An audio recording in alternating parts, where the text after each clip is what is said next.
Clase, estamos ya en la semana 13, o sea, nos queda la clase del día de hoy, que vamos a hablar sobre el trastorno de conducta alimentaria.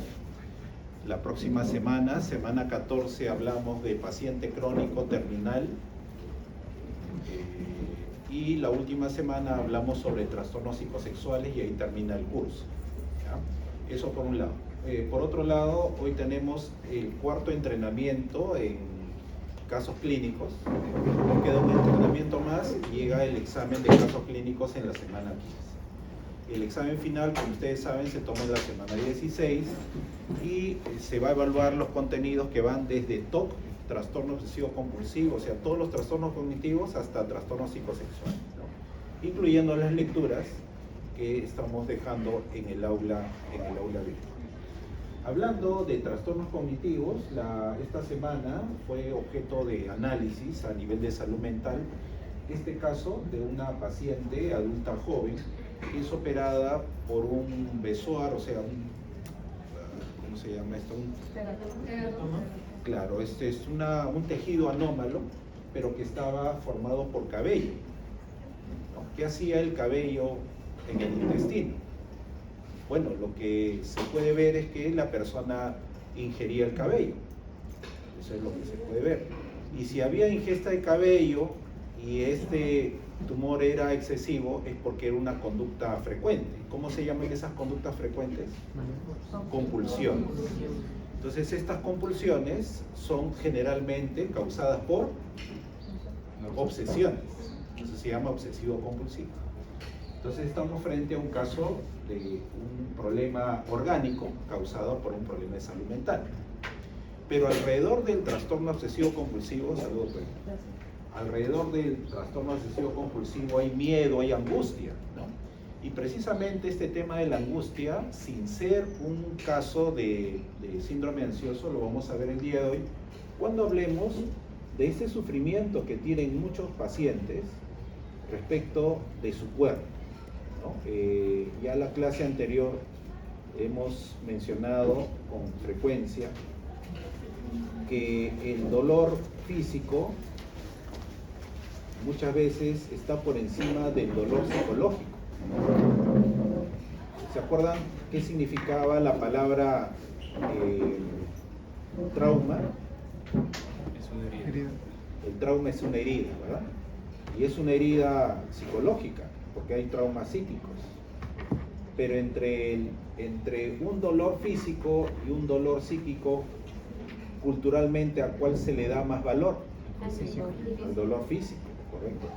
El día de hoy vamos a ver cómo un paciente puede bajar de peso, puede estar, digamos, por debajo del peso normal, o incluso teniendo vómitos provocados, y esto generarle la lesión esofágica, y por lo tanto tendríamos que ver si es un problema metabólico o si se trata de un problema más bien de tipo psicológico.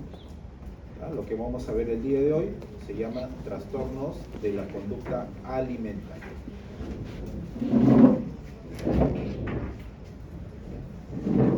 Esto es lo que vamos a trabajar el día de hoy. Bien, como siempre yo hago los repasos, doctores, de todas las semanas y ustedes simplemente recuerdan o hacen algunas precisiones. Hasta el momento hemos visto las siguientes familias de trastornos. Hemos visto trastornos cognitivos y en los trastornos cognitivos hemos visto algunas patologías. ¿Cuáles son esas patologías que ahora ustedes saben sobre el trastorno cognitivo? Bien, tenemos el trastorno neurocognitivo mayor, antes llamado trastorno neurocognitivo mayor, antes llamado demencias. Es bueno que anoten, ¿no? Si están viendo nada más, parece una película de cine y esto no es así. Hay que aprovechen para tomar algo, ¿ya? También vimos otro trastorno que está relacionado con una idea reiterada, verdadera, pero que el paciente hace esfuerzo por quitárselos de la mente y no puede. El trastorno obsesivo compulsivo. ¿Pueden haber obsesiones sin compulsiones? Sí, claro, porque hay trastornos solamente obsesivos. Hay una personalidad obsesiva. También vimos la esquizofrenia. ¿Por qué la esquizofrenia es un trastorno cognitivo? Bonita pregunta de examen. Sustente su respuesta. ¿Por qué la esquizofrenia es un trastorno cognitivo? La palabra cognitivo, ustedes ya se van al siguiente curso. Y delirio, y esas no son patologías que sean de procesos cognitivos. Y así, correcto. Está el 90% bien la respuesta. Me falta, ¿Por qué siguen siendo cognitivos el delirio y la alucinación? el delirio es un problema de la percepción, ¿sí? No, del pensamiento. Del pensamiento, sí. ¿En qué consiste? La alucinación es la percepción. Pues, ¿en qué se parecen el Pepe? ¿Por qué es Pepe? Esquizofrenia, Pepe. ¿Por qué Pepe? Percepción, pensamiento. Pero ¿qué relación tiene la percepción con el pensamiento? ¿En qué se parecen? Primero, ¿son procesos cognitivos? Claro, correcto. Adelante otra vez.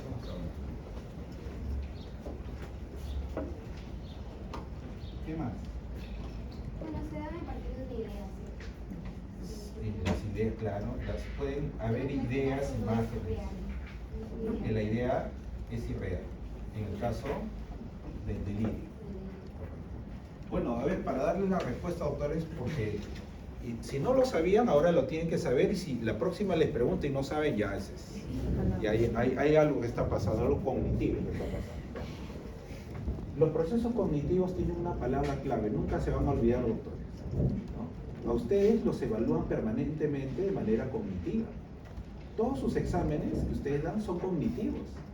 Entonces, ¿qué significa cognición? ¿Qué los están evaluando?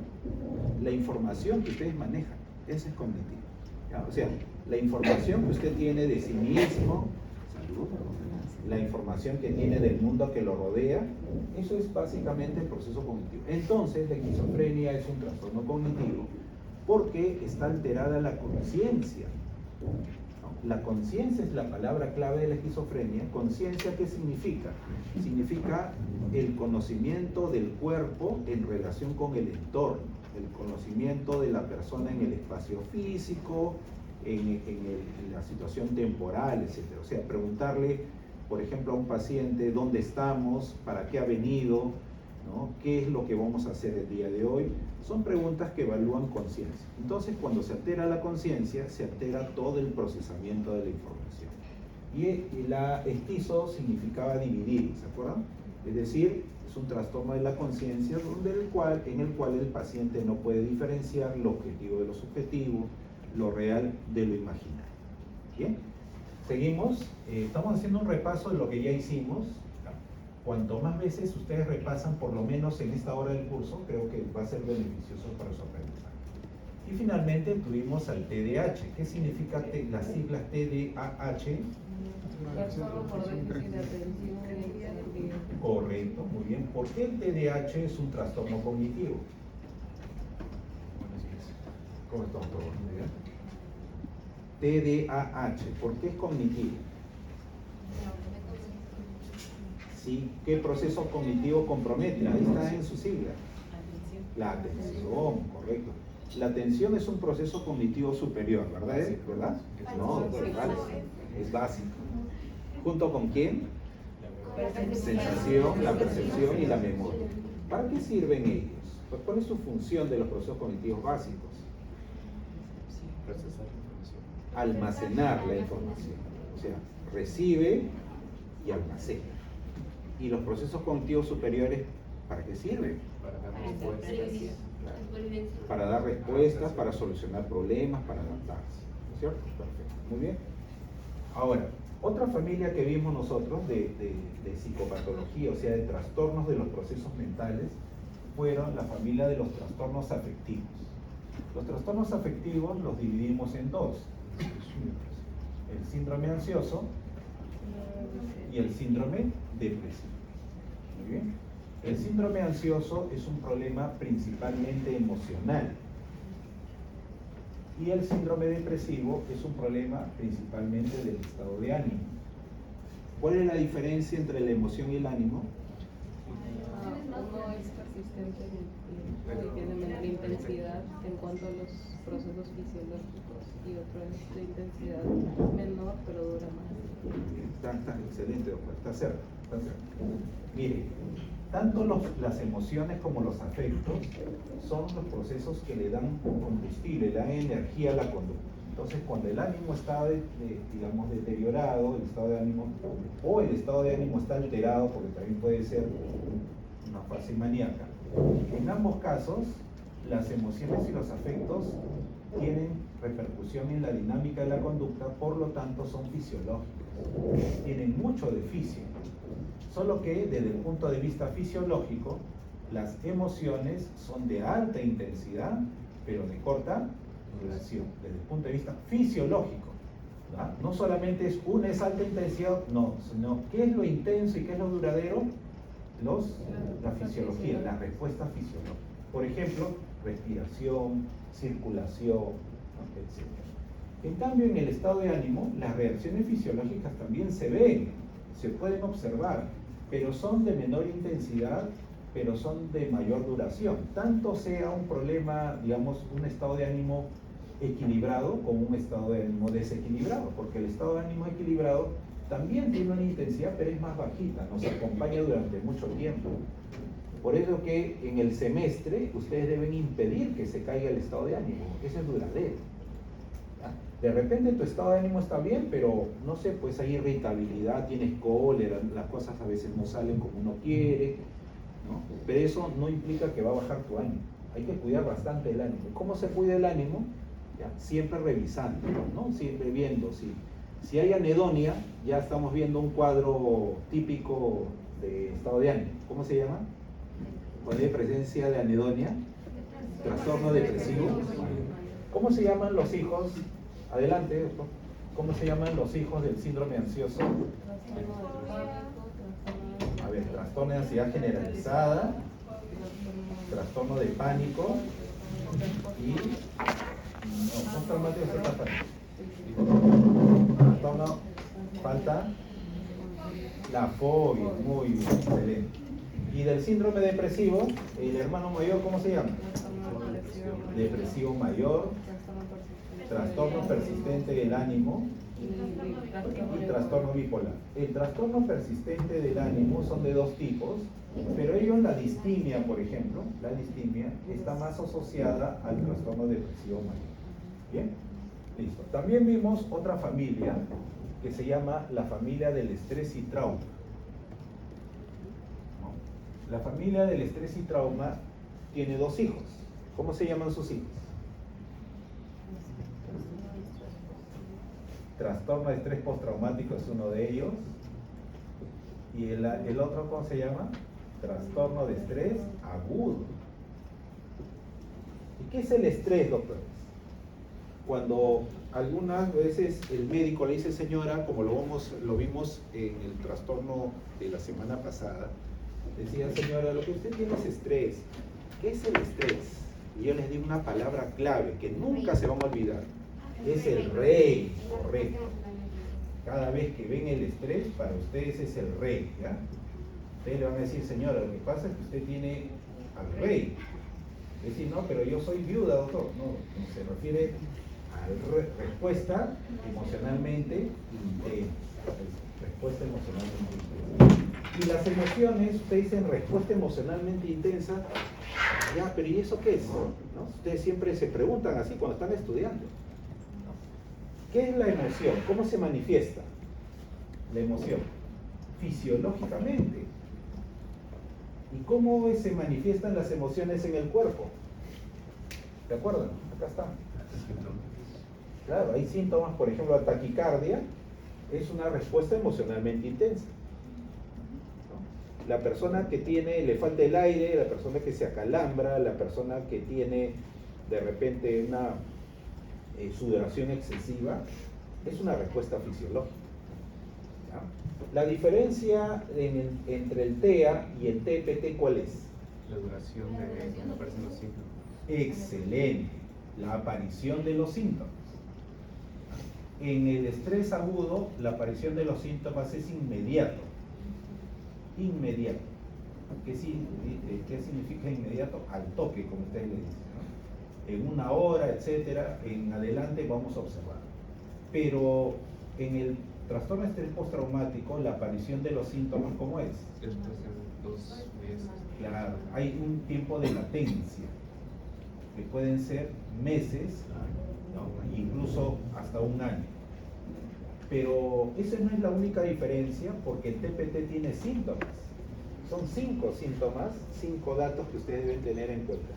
Siempre hago el triángulo, y la mayoría se confunde. ¿Cómo está, doctor? O dice son 3 y al final son 5. Primero, ¿cómo se llaman esas ideas que están contaminando frecuentemente la conciencia de la persona que sufrió un hecho traumático? Recuerdos invasores, ¿no? Entonces hay, esto se llama la intrusión. ¿Ya? Cuando tu amiga está conversando con su flaco y tú te metes a preguntar cuándo es el examen, es una intrusión. Bien, luego tenemos a una persona que está permanentemente, digamos, tensionado por la idea, por el recuerdo que le ocasionó el hecho traumático. Siempre va a estar hiperalerta. Y por lo tanto, esta situación de hiperalerta y de permanente intrusión va a hacer que la persona esté evasiva, es decir, se aísle. Para ello tiene que haber un tiempo de latencia entre la aparición del hecho entre el hecho traumático y la aparición de los síntomas, y luego vamos a ver trastornos cognitivos, como por ejemplo las delusiones, ¿no? En que el paciente ve la situación como muy diferente a lo anterior, incluso puede tener episodios, digamos, de trastorno de conciencia, y también trastornos de tipo afectivos, como el miedo, la cólera e incluso problemas de estado de ánimo. ¿Y la familia de la semana pasada cómo se llama?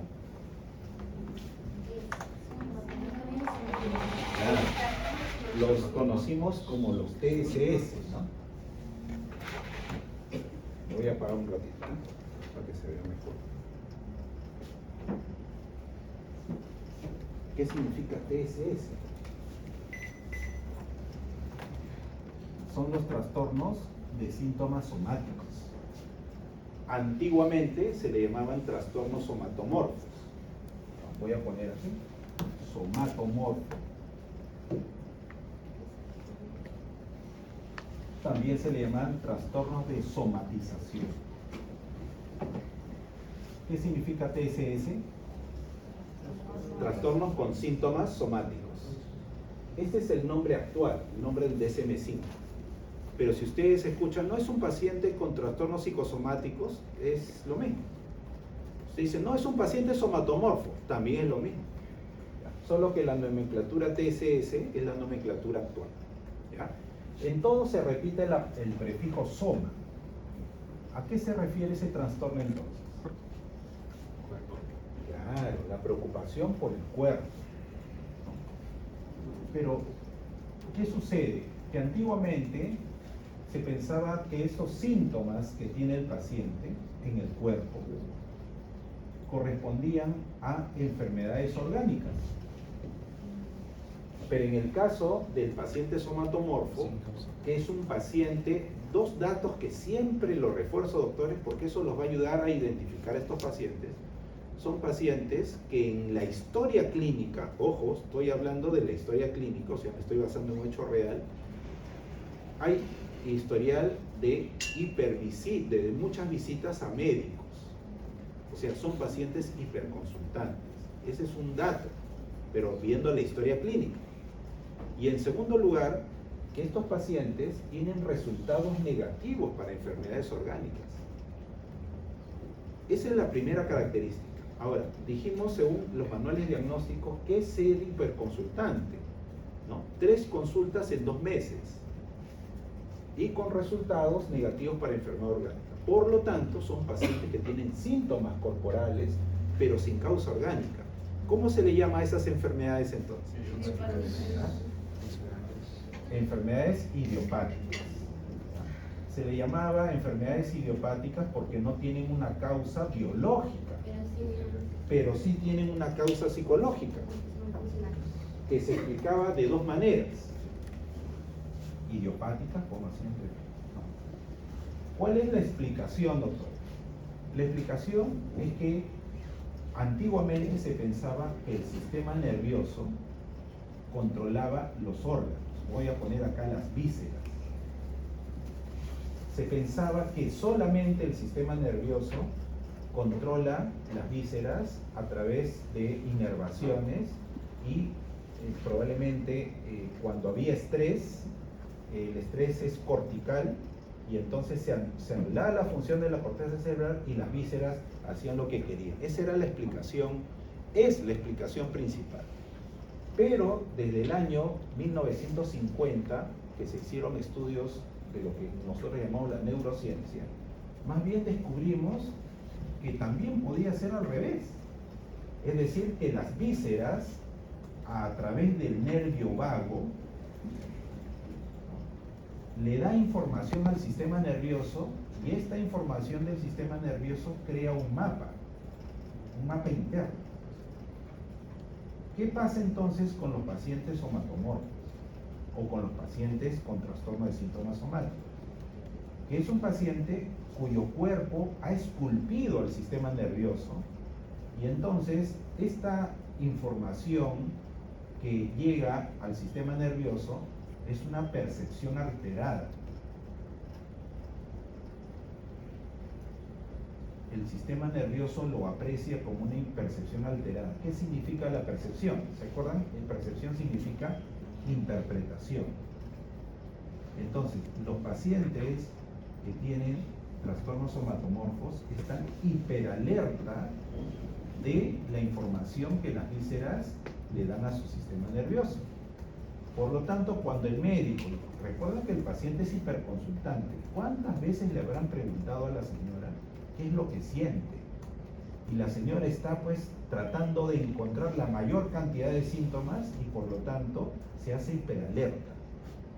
Cada movimiento, cada ruido intestinal, no sé, hasta cada silencio, lo interpreta como algo patológico. Entonces, la palabra correcta es que el cuerpo esculpe a la mente. Esculpir significa armar, o sea, le da información al sistema nervioso. Pero esta información alterada no la tienen todos los pacientes, doctor. O sea, muchos de ustedes dicen, ¿qué? Esto siente, qué raro, ¿no? Yo nunca he sentido. Ya bueno, pero hay personas que sí, que están siempre pendientes de que su organismo, incluso están durmiendo, están tranquilos, se despiertan y ya comienzan a verse en el espejo o a sentir algo a nivel intestinal, cardíaco, etcétera, o renal, etcétera.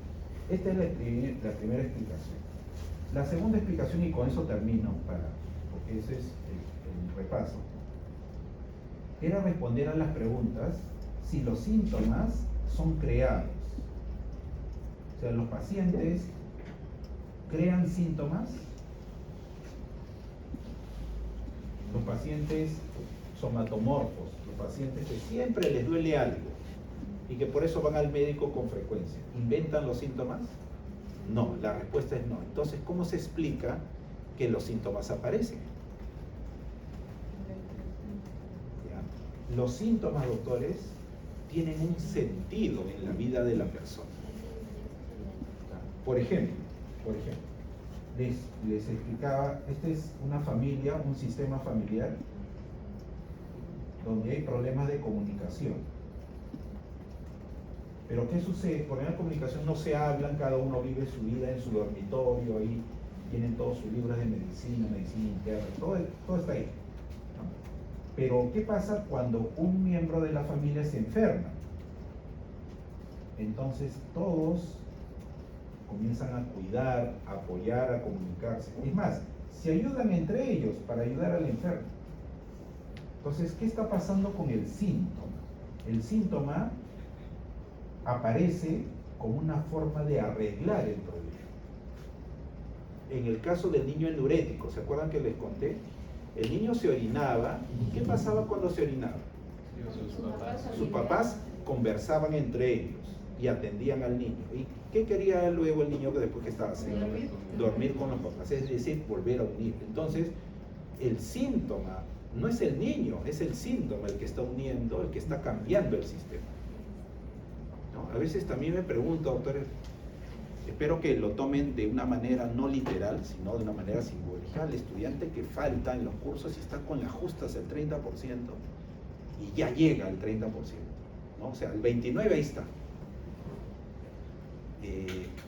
Y le pregunto, no, pero yo llego tarde, ya me dice. Sí, doctor, pero yo paso lista, mire, todavía no he pasado lista, y el estudiante que viene pues después de tiempo, ¿no es cierto? ¿Sí? Adelante, sí. Gracias por el ejemplo. Bueno, entonces yo me pregunto, ¿qué sentido tendrá, cuando es frecuente obviamente, no cuando es esporádico, qué sentido tendrá la inasistencia frecuente? ¿Quién cumple un fin? Yo tengo la teoría que tiene dos fines. El primer fin es un fin adaptativo. La persona quiere dormir más, dice, total, me presiono menos. Hay otros profesores que me presionan más, aprovecho, pues me presionan menos, voy más tranquilito, ¿no es cierto? Y el otro asunto, la otra idea es que se le destina más tiempo a otros cursos, o sea, eso es inevitable. Entonces, no es el problema la persona, o sea, no es la persona que falta, es el síntoma. Por eso, en la terapia, el paciente nos puede mentir, y a veces nos miente los pacientes. ¿Qué función cumple la mentira en su sistema? Entonces, no es el problema Pedro o María, el tema es el síntoma. Por lo tanto, la persona siempre nos merece un respeto, pero algo tenemos que hacer con su conducta. Entonces, la explicación es que los pacientes no crean los síntomas, sino que los síntomas aparecen como una forma de solucionar un problema. Entonces, si ustedes como médicos, ahora que han llevado el curso, lo aplican a su vida, van a tener dos poderes, el poder de la farmacoterapia y el poder de la modificación de los síntomas a nivel psíquico. Entonces espero que les haya ayudado y hasta aquí llegamos la semana pasada. Hoy vamos a ver un trastorno donde nuevamente, doctores, el cuerpo tiene una función esencial, ¿ya? A esto le vamos a llamar los trastornos de la conducta alimentaria. Espero que les sirva el mapa. Los trastornos de la conducta alimentaria.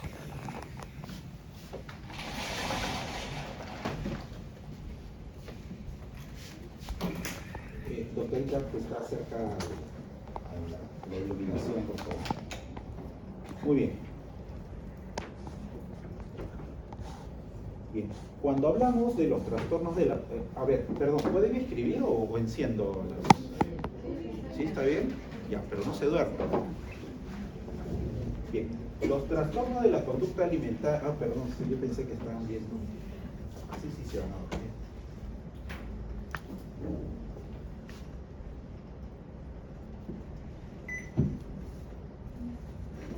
Bien, cuando hablamos de los trastornos de conducta alimentaria, no estamos hablando de una mala alimentación, no estamos hablando de que el paciente de repente pica, no toma desayuno, tampoco almuerza, pero todo el día está picando, snacks, galletitas, no es de ese tipo.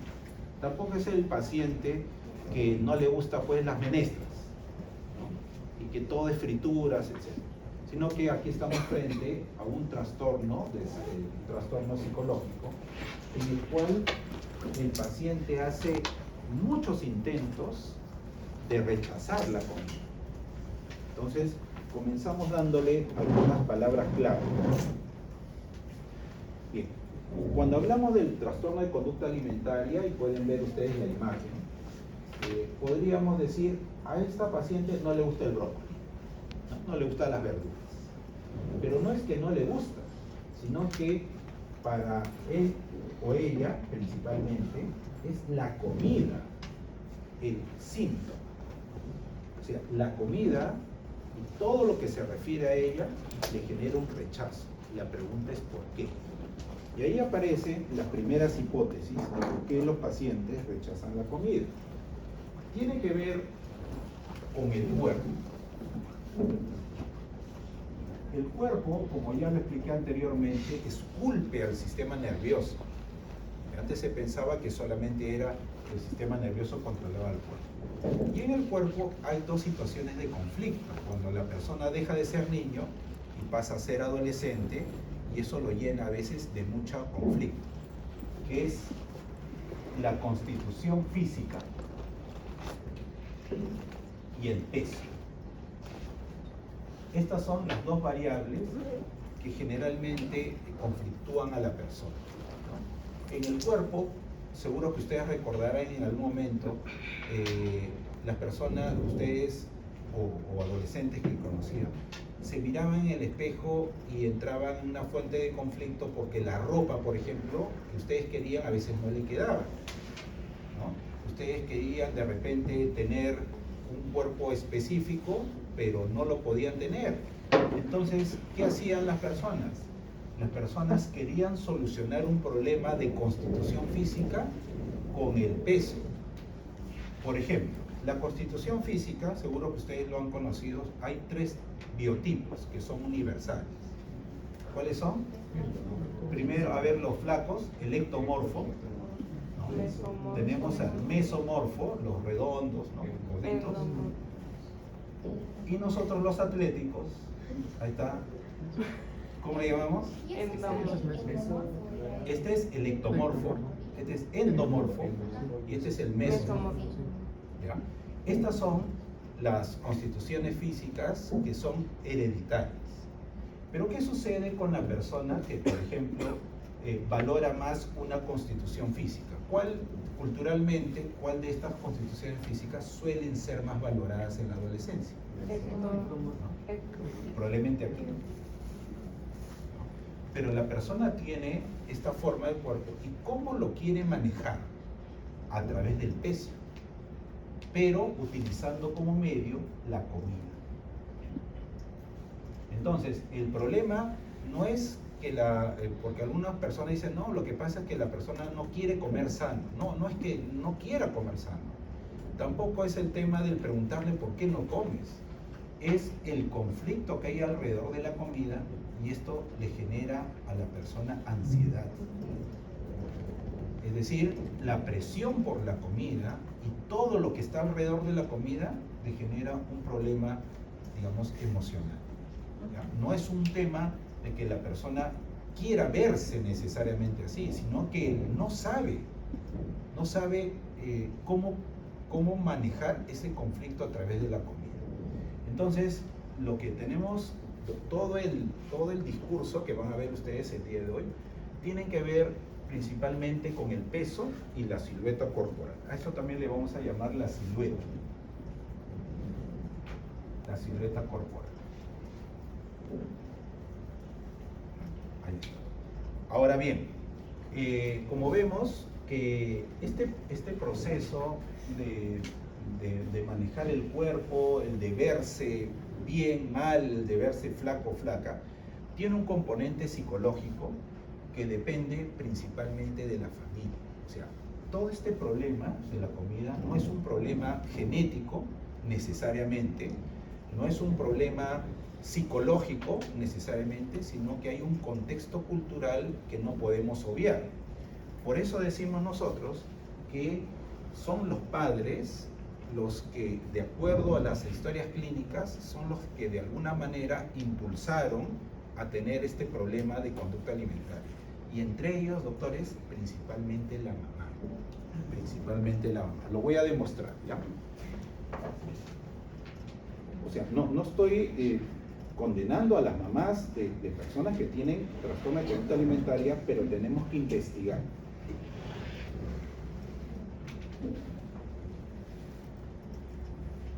Un ratito, por favor.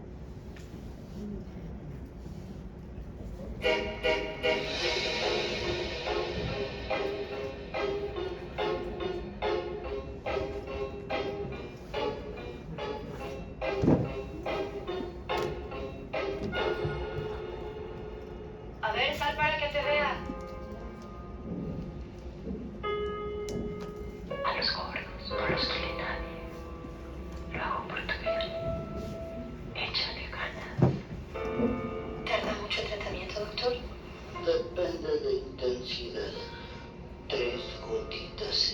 vaso pequeño de agua antes de cada comida. Más. Es peligroso. Nadie me quiere. Soy gorda y fea. ¿Fue un pecado capital? Hombre, tener hambre es pecado. 300 gramos. Solo bajo 300 gramos. No, subió. ¿Comiste, verdad? No, mamá.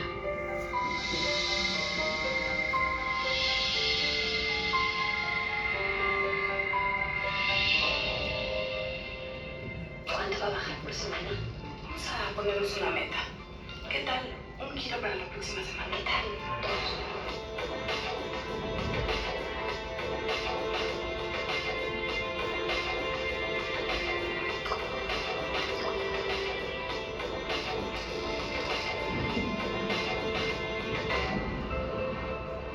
¿Hiciste ejercicio esta semana? Hay que esforzarse más, corazón. Vamos a darle a Linda.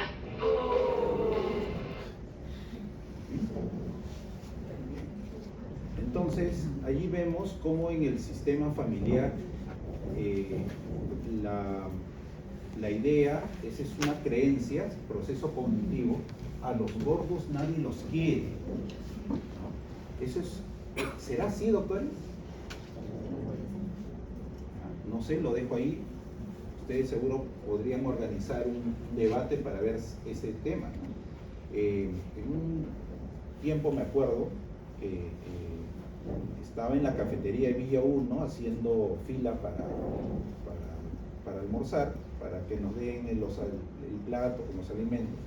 Y delante mío había una profesora también con la que estaba conversando, y adelante había un estudiante, y luego habían chicos, ¿no? Estudiantes también. Entonces, cuando llega la estudiante con su plato, le pregunta a la señorita que expende los alimentos, le dice: ¿te sirvo arroz o papa? Y ella responde: los dos y un poquito más, por favor. Entonces, me llamó la atención la mirada que tenían las chicas sobre esa señorita, ¿no? ¿Qué estaban queriendo hacer, ¿no es cierto? O sea, estaban aceptando, estaban rechazando ese comentario. Con lo cual me quedé con la idea de que este es el tema de la alimentación o de la conducta de comer es un factor cultural. Entonces, cuando tenemos mamás que están en proceso de bajar de peso o de tratamiento médico, ya hay algún antecedente que tenemos que explorar. Bien. En segundo lugar, vemos aquí, por ejemplo, una tabla donde nos preguntamos cuál es la edad de aparición de los síntomas.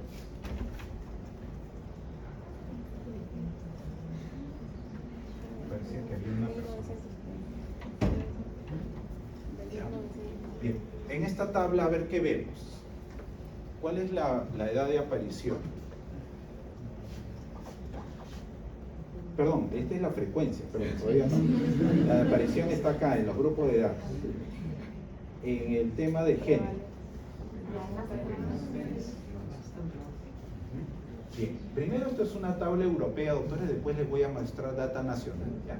Pero aquí, por ejemplo, sirva esta tabla para hacer una precisión. La anorexia y la bulimia, si ustedes la buscan en el CIE-10, son trastornos físicos, orgánicos. Pero en el trastorno de conducta alimentaria se llama anorexia nerviosa y bulimia nerviosa, o nervosa, como le llamaban anteriormente, ¿verdad?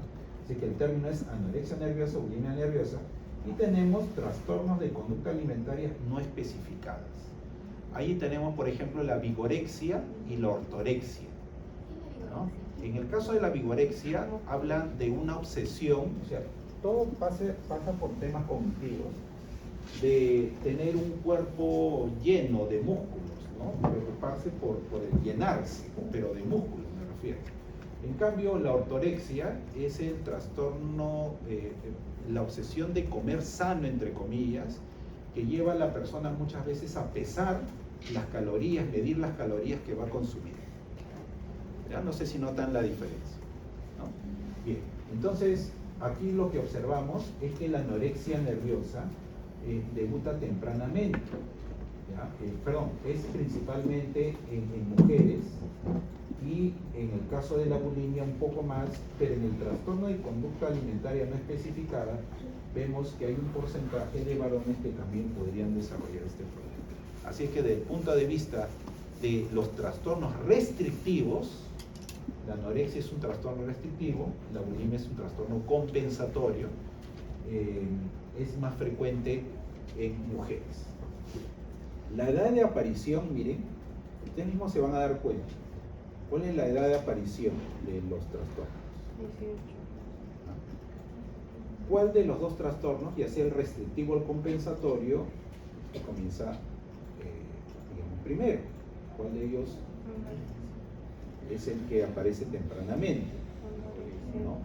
Vemos en el caso de la anorexia, por ejemplo, vemos que la tabla dice en menores o personas de 13 años en adelante. Es decir, que desde el punto de vista estadístico podríamos, es una inferencia, ver que la anorexia debuta tempranamente, mientras que la bulimia se mantiene después incluso hasta se mantiene en la adultez temprana. Por lo tanto, si nosotros viéramos a un paciente que tiene el miedo a engordar y por lo tanto hace intentos desmedidos para evitar ingerir comida y eso le trae un peso muy por debajo, probablemente continúe con una conducta más bien compensatoria, porque la conducta del anoréxico es evitar ingerir, en el bulímico es comer en exceso, pero luego compensar, botar lo que ha consumido, ¿no? Entonces, si vemos un paciente que inicia tempranamente con un trastorno de conducta alimentaria y no recibió el tratamiento adecuado, lo más probable es que tengamos a un paciente con un trastorno compensatorio más adelante. Esto hace que los pacientes con trastornos de conducta alimentaria sean denominados pacientes crónicos. ¿Por qué? Porque los metaanálisis incluso no han acordado que exista un plan de tratamiento definido y exitoso, porque hay frecuentes recaídas, que es lo que vamos a ver en algunos testimonios, ¿no? Bien, vamos a ver qué pasa en el país. Por ejemplo, en eSalud advierte que 40% de adolescentes internados en Hospital Almenara tienen trastornos alimenticios, ¿no? Entonces, aquí en la foto, no es que la persona pues no le guste la comida que han preparado ese día, sino que es un rechazo a la comida, ¿ya?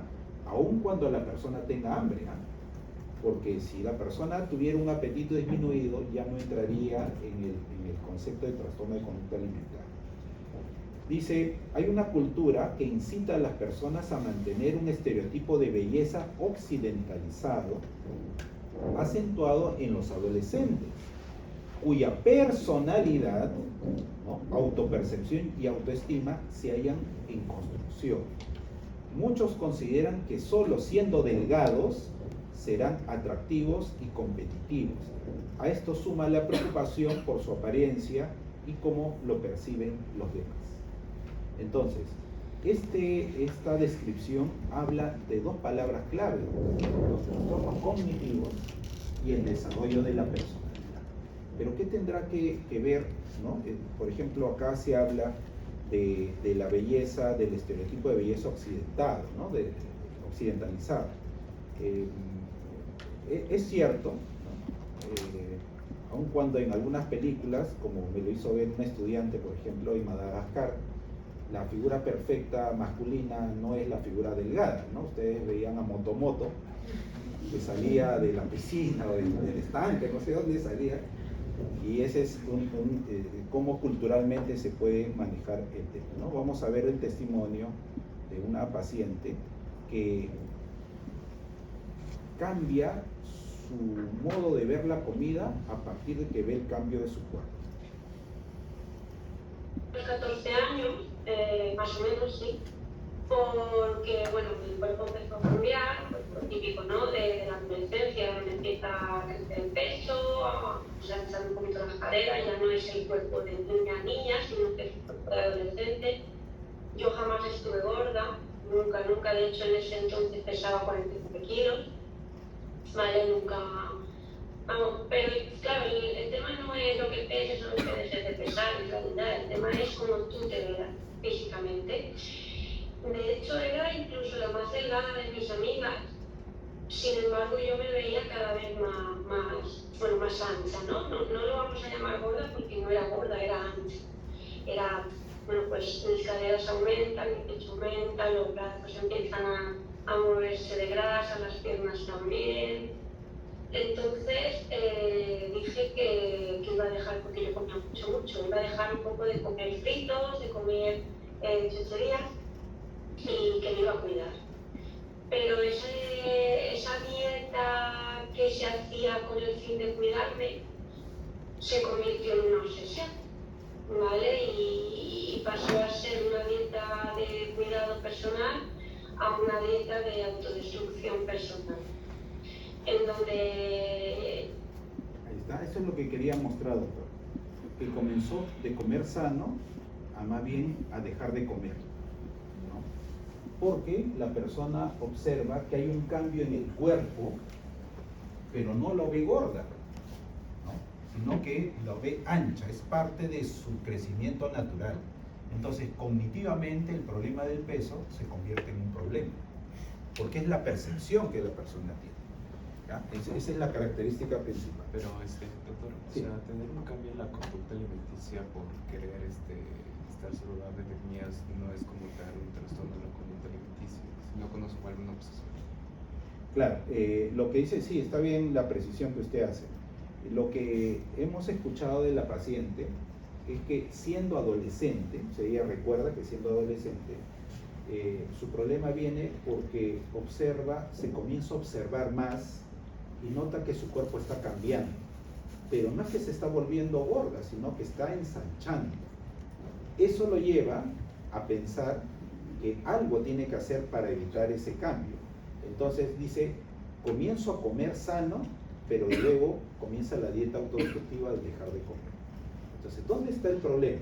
O sea, el problema es un tema de todos los adolescentes. O sea, todos los adolescentes ven cambio en su cuerpo, pero ¿por qué algunas personas, lo veíamos acá en el trastorno somatomorfo, tienen más sensibilidad de percibir ese cambio? Hay una alteración de la percepción. Allí vemos que es un tema, un problema de la configuración de la personalidad, y tenemos como dato en el testimonio que es un tema cognitivo, que parte por una distorsión cognitiva, ¿no? Todos los niños que digamos ya dejan de ser niños, comienzan a ser adolescentes, van a ver cambios en su cuerpo, pero no todas las personas observan, digamos, un trastorno que podría ser de tipo perceptivo, ya que es propio de los trastornos somatomorfos. ¿Se acuerdan cómo se llama ese tipo de trastornos somatomorfos? Donde la persona percibe como distorsionado una parte específica de su cuerpo.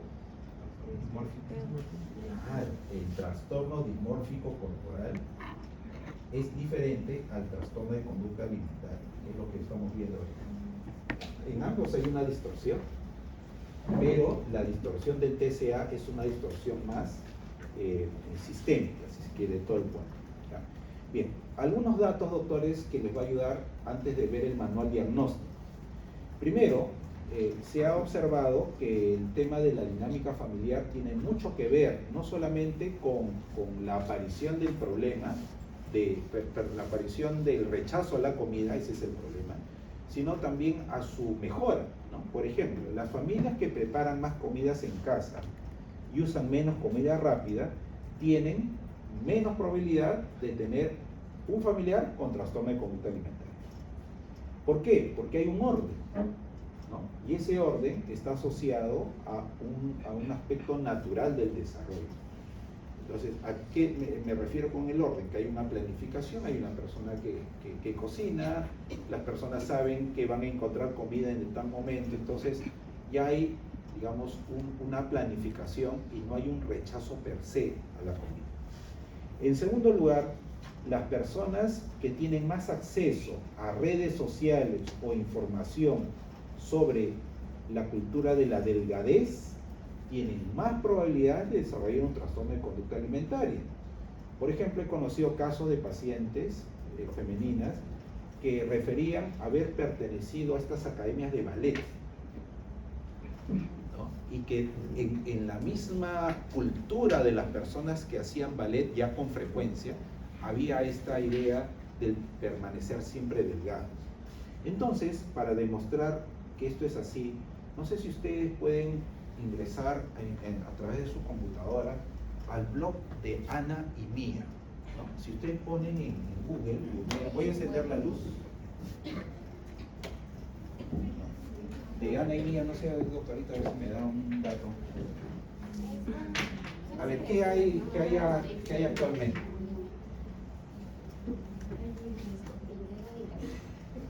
La princesa Ana, ¿a quién representaba? Amores. Y la princesa Mía, a la bulimia. Pero ya creo que ese blog está cerrado, ¿verdad? ¿Sí? ¿No ha migrado a Instagram? Con la idea de comer saludable, porque esa es la otra forma en que algunos críticos dicen que no es que el tema de la apología a la delgadez se haya desaparecido, sino que ha migrado, con el apelativo ahora de comer sano. Pero, si ustedes fueron adolescentes y consultaron ese blog, ¿qué tips había? No sé si recuerdan. Por ejemplo, ahora, doctorita. Comer hielo. Comer hielo. Antes de los alimentos, comer hielo. Como un snack. No comer hielo. Ah, ok. Que reemplazar la comida por el hielo. Ah, interesante. Bien. Sí, doctora.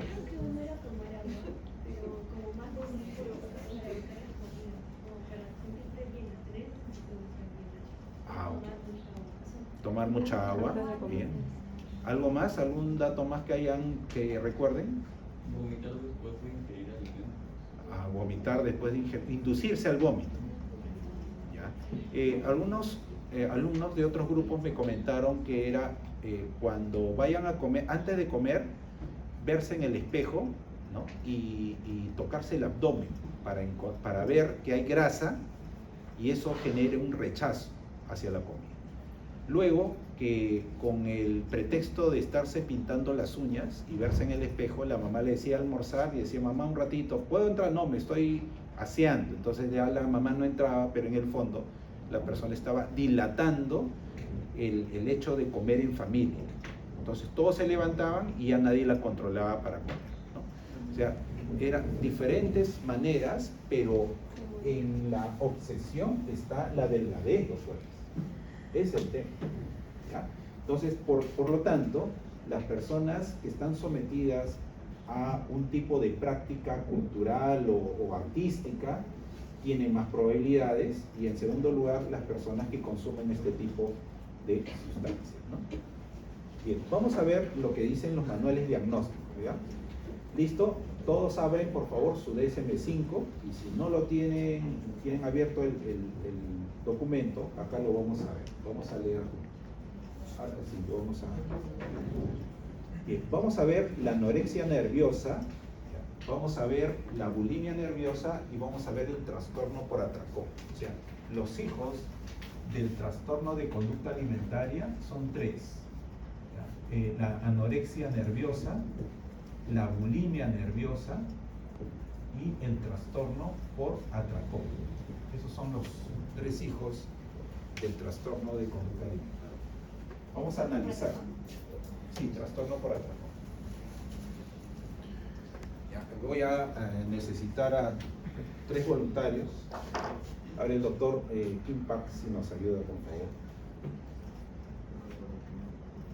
No sé si de ahí puede ver, doctor. A ver, anorexia nerviosa, criterios diagnósticos.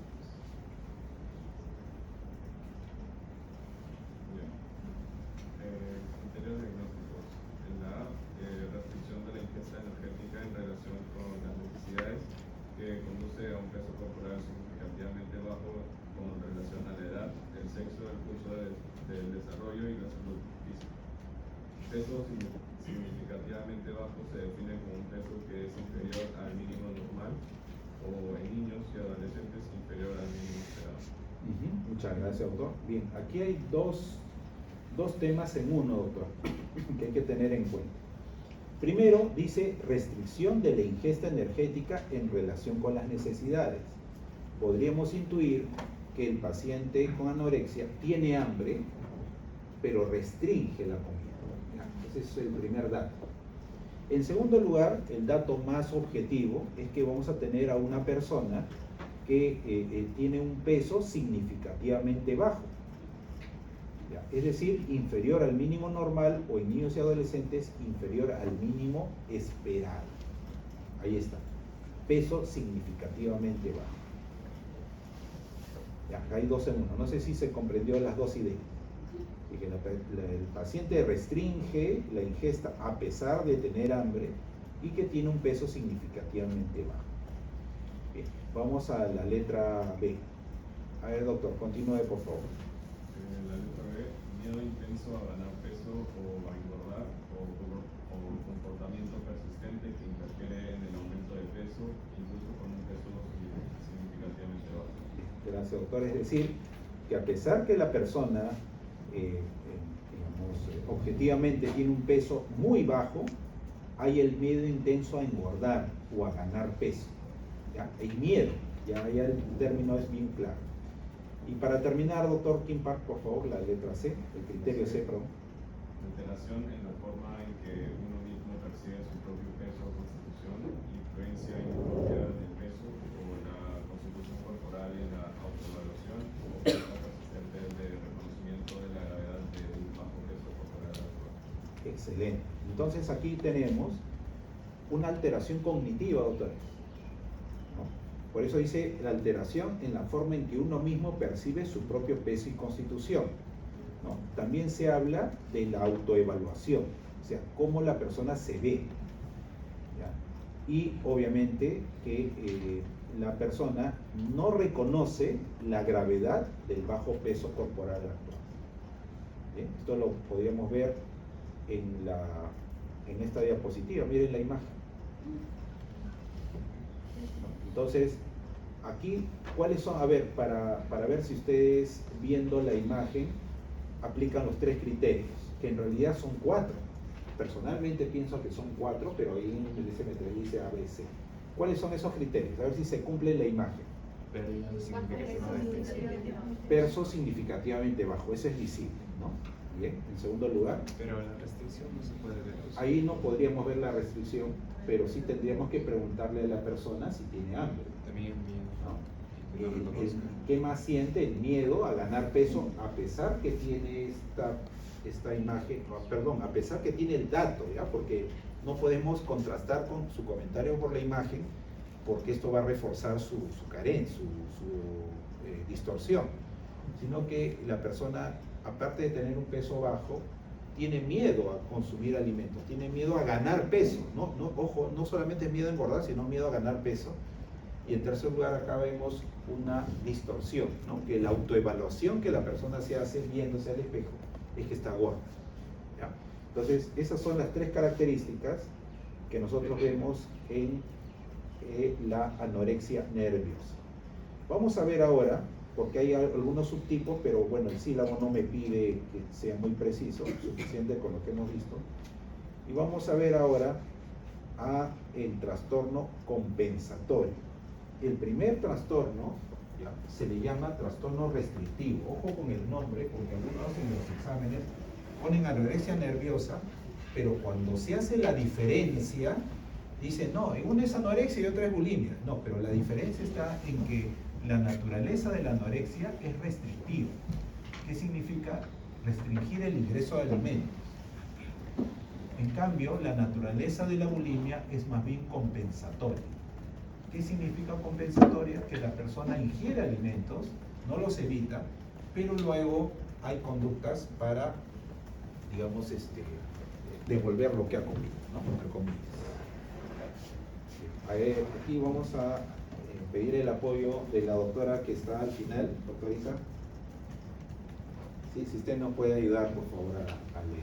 ¿Cuál es su apellido, perdón? Ya, a ver, doctora Barriga, adelante. Criterio A.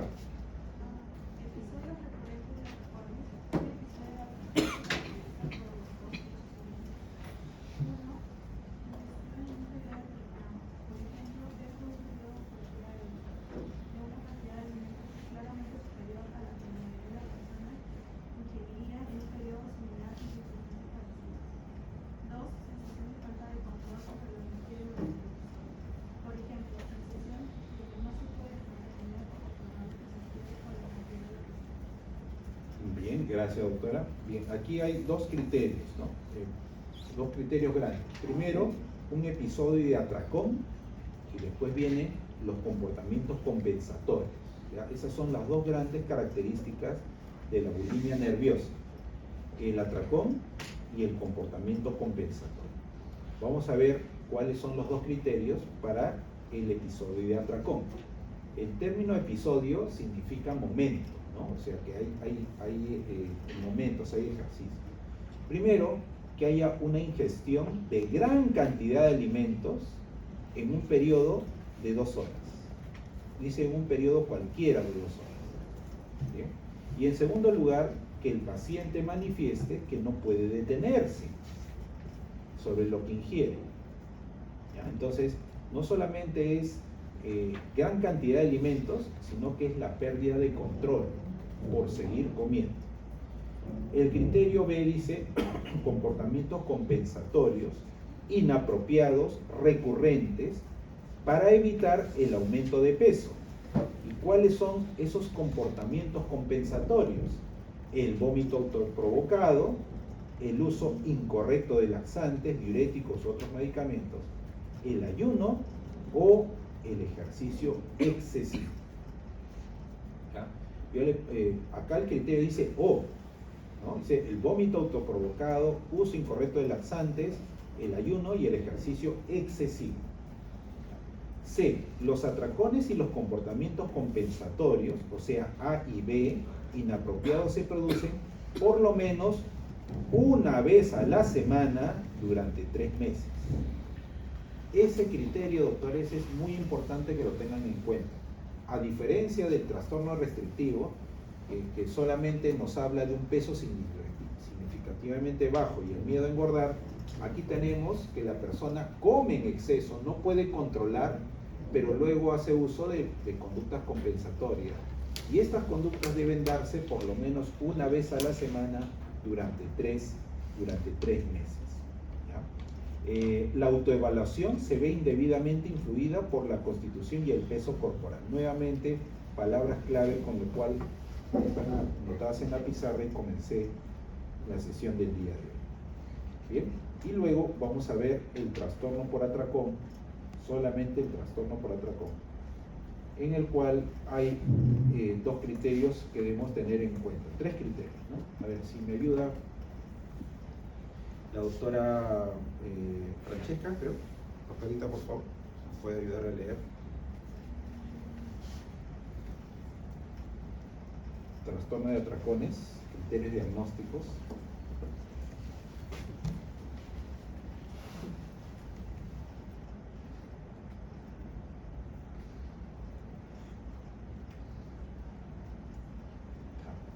No sé si me escuchó la doctora.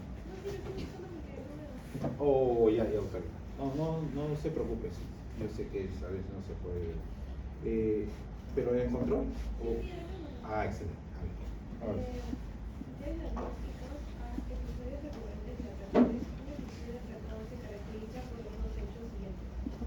Primero, ingestión en un periodo determinado, por ejemplo, dentro de un periodo cualquiera de 2 horas, de una cantidad de alimentos que es claramente superior a la que la mayoría de las personas ingeriría en un periodo similar y circunstancias parecidas. Segundo es sensación de falta de control sobre lo que se ingiere durante el episodio. Por ejemplo, sensación de que no se puede dejar de comer o no se puede controlar lo que se ingiere o la cantidad de lo que se ingiere. Muy bien, doctora. Es decir, se cumplen los mismos criterios del trastorno de atracón en la bulimia nerviosa. Pero ve, los episodios de atracones se asocian a 3 o más de los hechos siguientes. Comer mucho más rápidamente de lo normal, no se asusten, a veces ustedes hacen eso. Comer hasta sentirse desagradablemente lleno. Comer grandes cantidades de alimentos cuando no se siente hambre físicamente.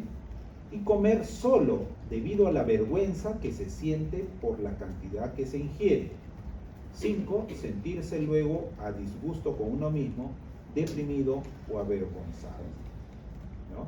Este dato, doctores, el número 4, es un dato que es revelado por muchos pacientes en la consulta. No solamente por el paciente que padece el trastorno, sino por sus amigos, ¿no? Prefieren comer solos, sin que nadie los vea.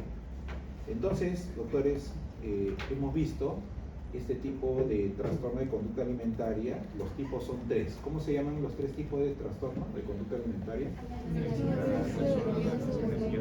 También la bulimia nerviosa. Ya, ¿y el? Trastorno de la Muy bien. ¿Puede mencionar 2 diferencias entre la anorexia nerviosa y la bulimia nerviosa? Uno es restrictivo y el otro es compensatorio. Ya, ahí va una. ¿Qué significa restrictivo? que se restringen los alimentos. Correcto.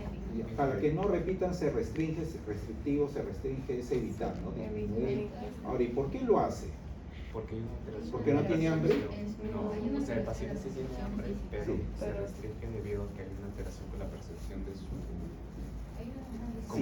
Sí, hay una alteración, esa es la autoevaluación, pero antes, ¿qué hay?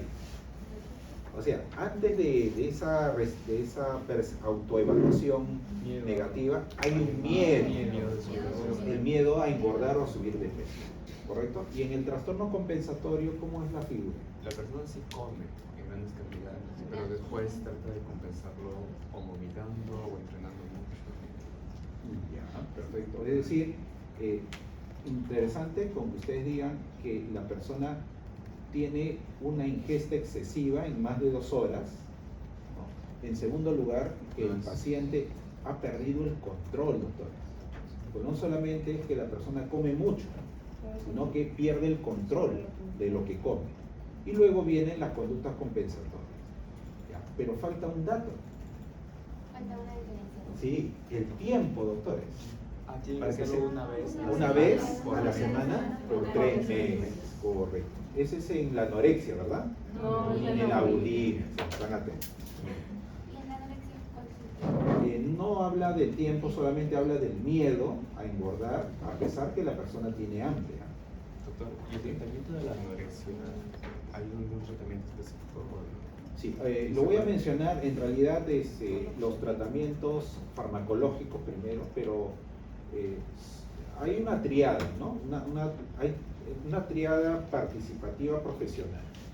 El psiquiatra, la nutricionista y el psicólogo, o la psicóloga. Pero hay una crítica a ello que en un momento lo voy a responder y voy a hacer también mi propuesta. Pero una persona puede, entre comillas, curarse de la anorexia sin tener que llevar esos tratamientos. No hay reportes de que sea un problema evolutivo. ¿Cuándo se dice que es un problema evolutivo? Cuando los síntomas son controlados por los pacientes. Ahora, ojo, que nosotros podemos decir si ha recuperado o no, siempre y cuando haya diagnóstico. Porque si no hay diagnóstico, ¿cómo vamos a evaluar el proceso de recuperación? Tendríamos que estar muy claros de saber que se trata de un trastorno de conducta alimentaria. Por eso que los criterios que ustedes han visto son los criterios que se utilizan. ¿Ya? Bien, sí. ¿Y cuál es el cuarto criterio que se consideraba para la anorexia nerviosa? Sí, es que en el primero, doctor, había solamente criterio A, pero estaban 2 criterios. Primero, que la persona tiene hambre, ¿ya? Y su peso es significativamente bajo. El otro criterio es el miedo, y el otro criterio es la autoevaluación negativa de su constitución física. ¿Ya? Por eso que mencionaba 4. Pero el manual dice 3. El trastorno de conducta alimentaria, dijimos en las tablas, era principalmente femenino, ¿ya? Pero vamos a ver que no siempre es así.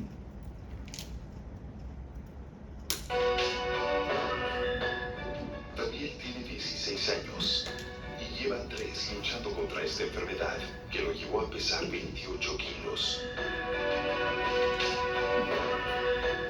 Y cuando toda mi familia se enteró, fue muy duro para mí porque esa no es una enfermedad de hombres. Me dicen todo el mundo. Pero para que vean, yo soy un hombre y me gustan las mujeres. Y que tengo una enfermedad, tengo anorexia, tengo bulimia, no sé, o si ya se me quitó, no sé, estoy en la lucha. Estoy en una lucha constante para que se me quite. Y yo no lo hice por moda, no lo hice por nada. Solo lo hice para sacar a mi hermana. O para meterme yo también con ella, para morirme.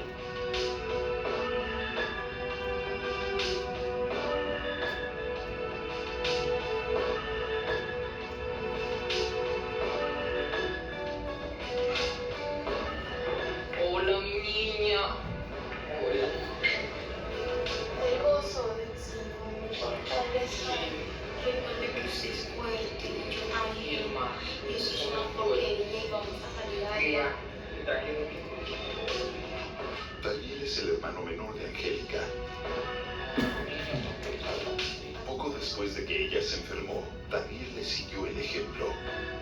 Yo me acuerdo ese día que ella me dijo, es que Daniel, yo voy a tomar una decisión radical, voy a dejar de comer, ¿cierto? Yo apenas tenía 12 años, yo no sabía qué pensar. Yo lo primero que hice fue subir a la panadería y comprarle un pan de 700. Yo dije, ella yo sé que no se va a resistir a comer eso. Entonces yo, cuando vi que ella sí estaba enfrascada en esa decisión, yo solo dije, bueno, Angélica, entonces si usted no va a comer, yo tampoco voy a comer. Hay una parte que me llama mucho la atención cada vez que veo el video, que es lo que dice, por qué cree que se siente así. Y él dice lo siguiente. Y cuando toda mi familia se enteró, fue muy duro para mí porque esa no es una enfermedad de hombres, me dicen todo el mundo. Pero para que vea, yo soy un hombre y me gustan las mujeres y que tengo una enfermedad, tengo anorexia, tengo bulimia, no sé, o si ya se me quitó, no sé, estoy en la lucha. Estoy en una lucha constante para que se me quite. Y yo no lo hice por moda, no lo hice por nada. Solo lo hice para sacar a mi hermana. O para meterme yo también con ella, para morirme. Decía en la teoría inicial de la sesión que hay una correlación alta con el tema cultural, ¿no? La percepción de delgadez. Y acá el paciente dice que no lo hizo por moda. Lo hizo por su hermana, ¿no? Para ayudarla o para meterse junto con ella. Ya estamos hablando de una tendencia autodestructiva. Una de las hipótesis más frecuentes, actuales, es que en realidad el paciente con trastorno de conducta alimentaria tiene miedo a crecer, o sea, tiene miedo a tener cuerpo adulto. Pero eso es cognitivo, doctores. Lo que siempre como psicólogos debemos ver es a la persona, ¿no? Por eso que quería mostrarles este testimonio y con ese testimonio respondo a muchas preguntas que seguro ustedes quieren hacer.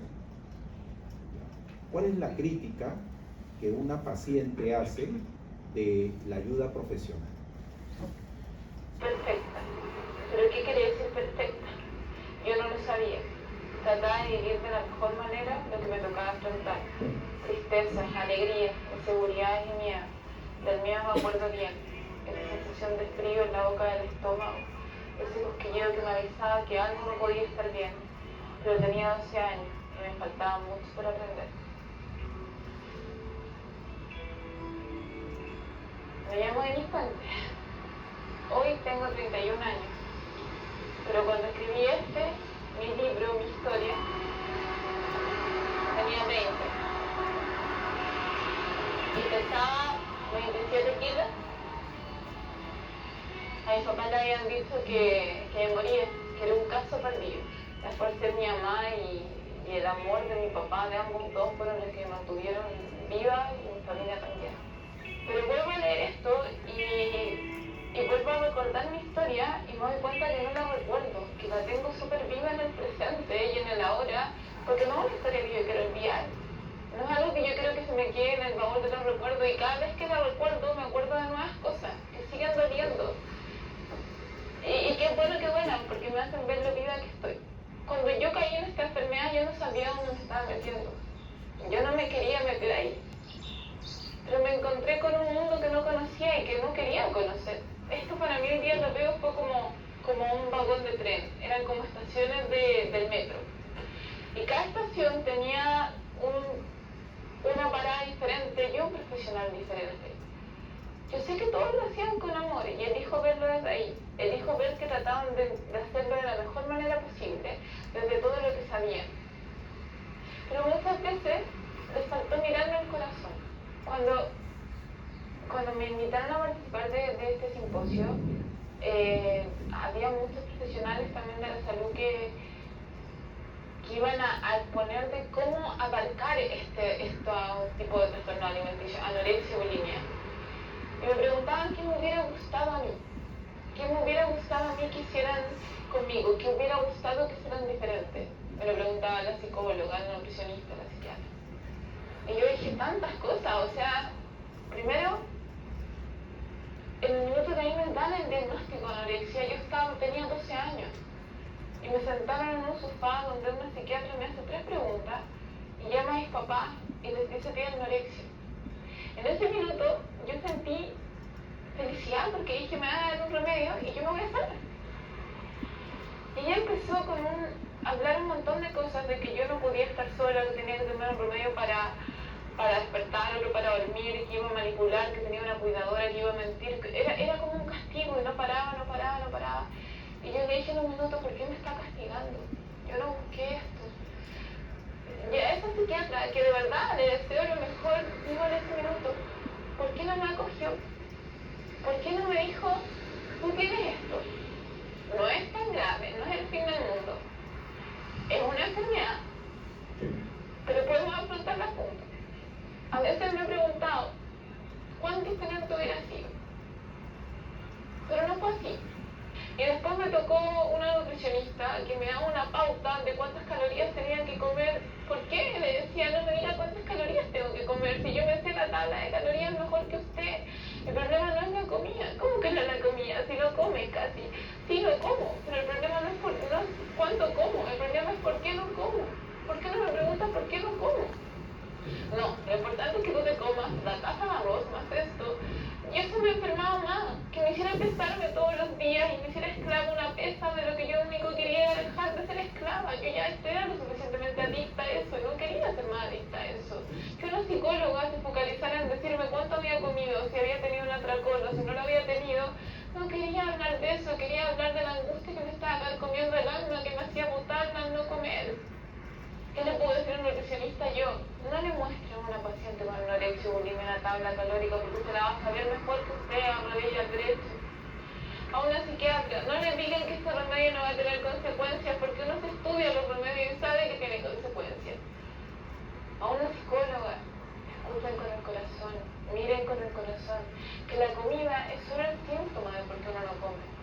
Y de repente, cuando una psicóloga me dejó de hablar de comida, la blanquita me acuerdo, y empezó a fijarse en mí, yo empecé a avanzar.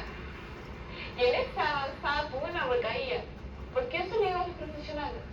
Esta enfermedad tiene recaída. Uno se cae muchas veces en el camino. Esa caída no la condena, porque es parte del proceso para poder levantarse finalmente. Ahí no sé si responde a muchas preguntas, ¿verdad?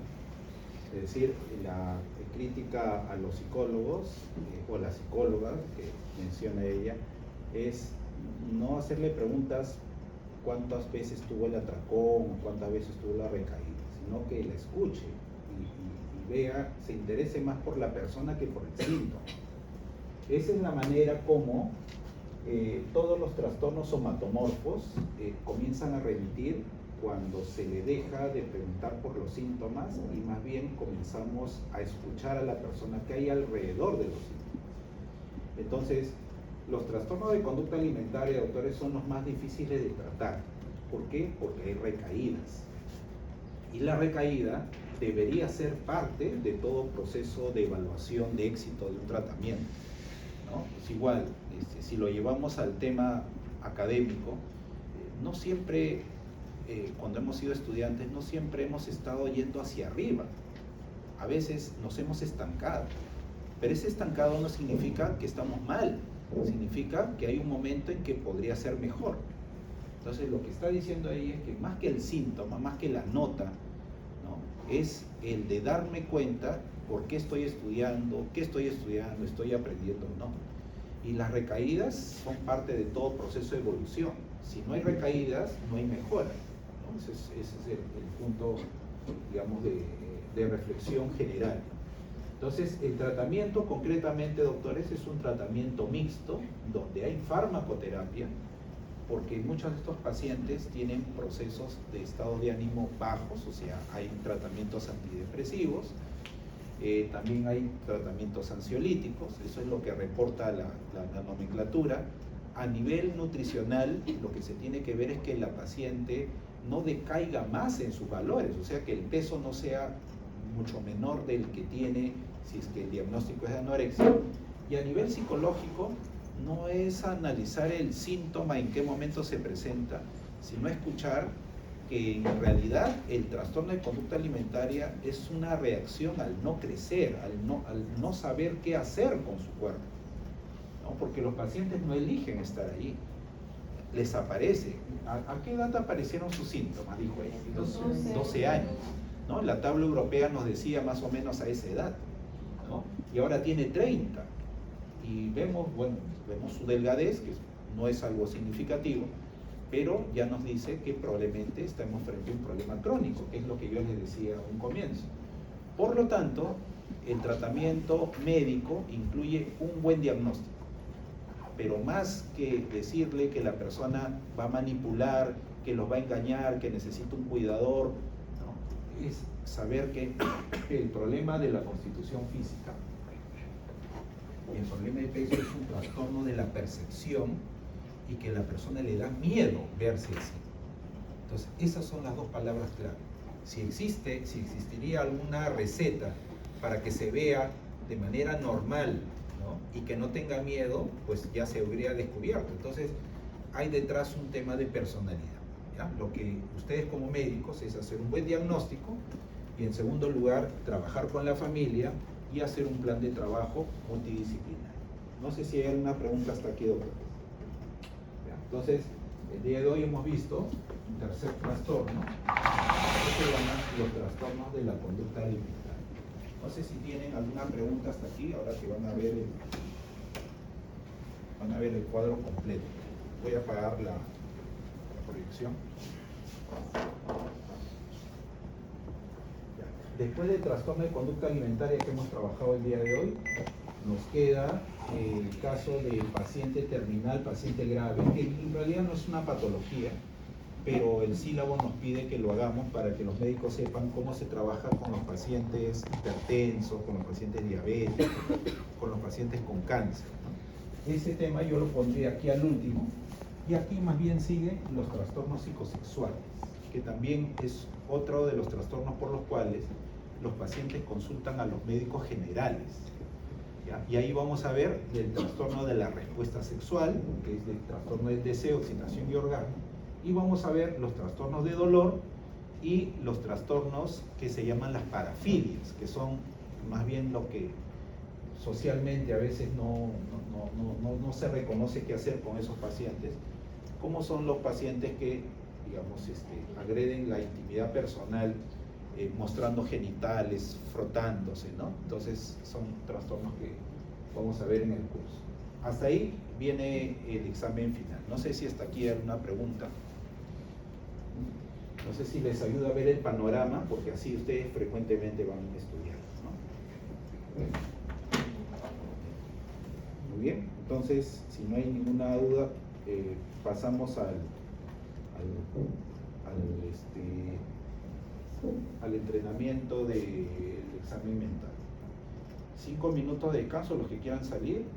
Yo voy proyectando más bien, si voy a borrar, no sé si quieren el examen de casos clínicos que tienen en la semana 14. Como ya lo he repetido varias veces, en la semana 14 ustedes van a poder demostrar que pueden llegar a un diagnóstico presuntivo identificando signos y síntomas. Pero también en la semana 15 tienen ustedes la oportunidad de demostrar que son capaces de hacer el examen mental siendo médicos. Es importante que ustedes se hagan la siguiente pregunta. Cuando voy llenando el examen mental y termino de hacerlo, ¿le encuentro sentido?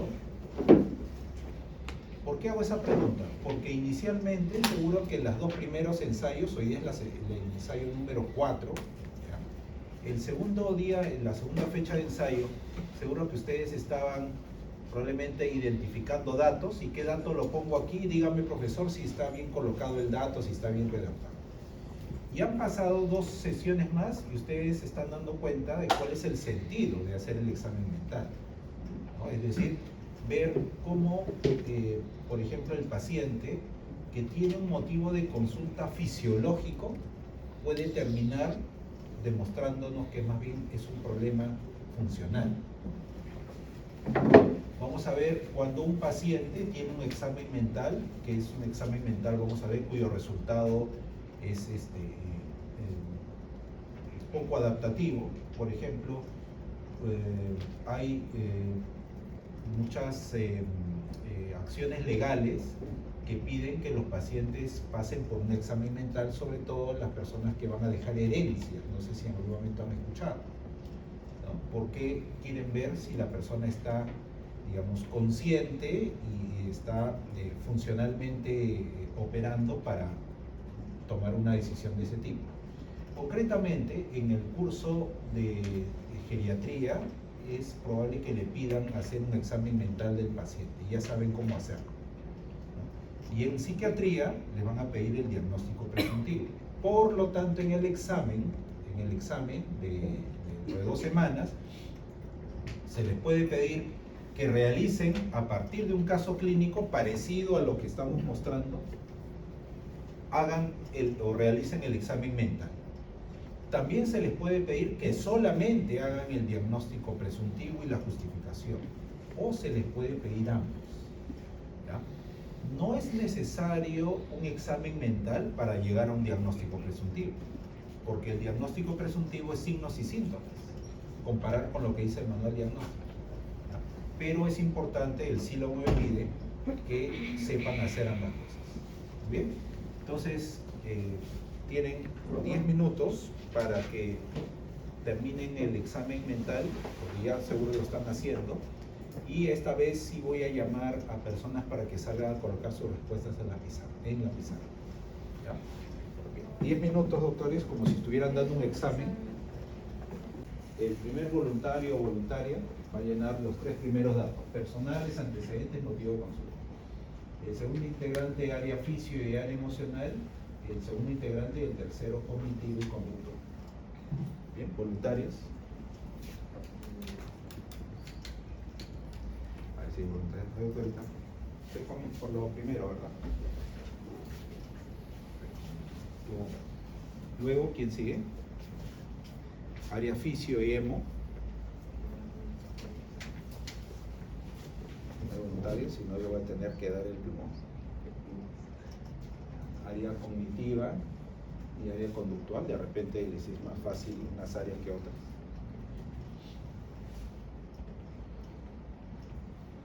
Ya, a ver, por sorteo, hoy día estamos 27, o sea, 7 más 2, 9. 1, 2, 3, 4, 5, 6, 7, 8. ¿El siguiente cuál era? ¿Fisiológica y emocional? Sí.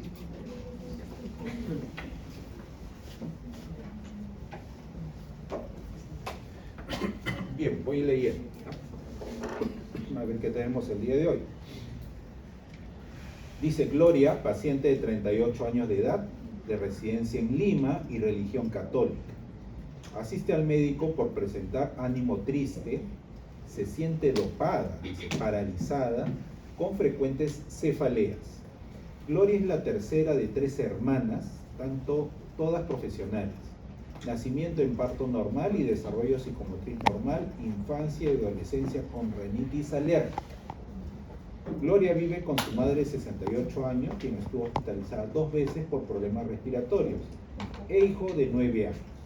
Su padre, diabético, falleció de un traumatismo encefalocraneano por accidente doméstico, cuando Gloria tenía 25 años. Su madre le dice a Gloria: al médico debes decirle todos los síntomas que tienes. También que se te endurecen, debe ser ahí, las manos por las mañanas. Gloria terminó de estudiar la carrera de servicio social, o sea, es asistenta social, y tuvo desarrollo eficiente de 2 años en su carrera hasta que se casó. El esposo, según Gloria, no le permitía trabajar, le prohibía visitar con su familia y amigos, ¿no? Gloria recuerda que sus dolores de espalda, de cadera y problemas de visión se iniciaron durante un proceso de divorcio que no logra resolver a la fecha. Vive separada de su esposo. Sus frecuentes problemas visuales y migrañas la llevaron a consultar a 3 médicos en un lapso de 2 meses. Se mantiene con miedo al no saber lo que tiene. Entre paréntesis, entre comillas, los médicos le dijeron que los resultados de pruebas diagnósticas salen negativos para enfermedades. Me dicen que tengo estrés. Sin embargo, al conversar con sus amigos, ¿no?, ella piensa, debe decir, que puede tener cáncer. Así comienzan muchos síntomas. La última consulta fue por manchas en la piel y reflujo gástrico hace una semana. Gloria experimenta sentimientos de derrota y desgano por esperar que la atiendan en cada consulta médica. Ha visitado varias especialidades como medicina general, traumatología, oftalmología, neumología y dermatología, sin resultados que justifiquen la sintomatología referida por la misma. Gloria, actualmente ama de casa, muestra su bolso con pastillas de paracetamol. Funciones biológicas: presión arterial 120/75, apetito disminuido, sed normal, disposición es normal, orina normal, peso de acuerdo a su talla, sueño disminuido. ¿Listo? Muy bien, ahora sí vamos a trabajar. El voluntario para el área cognitiva y conductual. ¿Todavía no lo han hecho?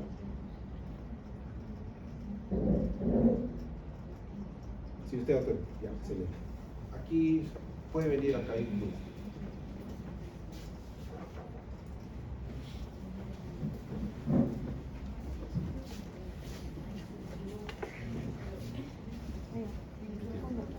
Sí, doctorita, no hay problema. Recuerden que si nos equivocamos, se corrige y ya nos quedamos con el limpio, ¿no? Con el último programa, ¿ya? Así que gracias anticipadamente.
Más o menos tienen un diagnóstico de eso.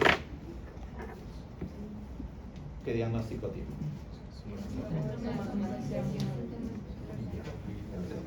Trastorno de somatización. No, eso. Muchas gracias. Muy bien, doctores. A ver, vamos a comenzar.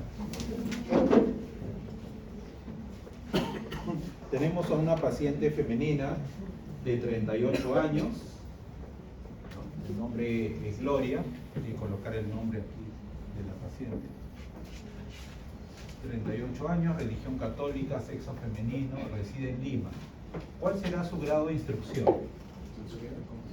Superior completa, ¿no? ¿Ya? ¿Y su ocupación actual? Ama de casa. Ocupación ama de casa.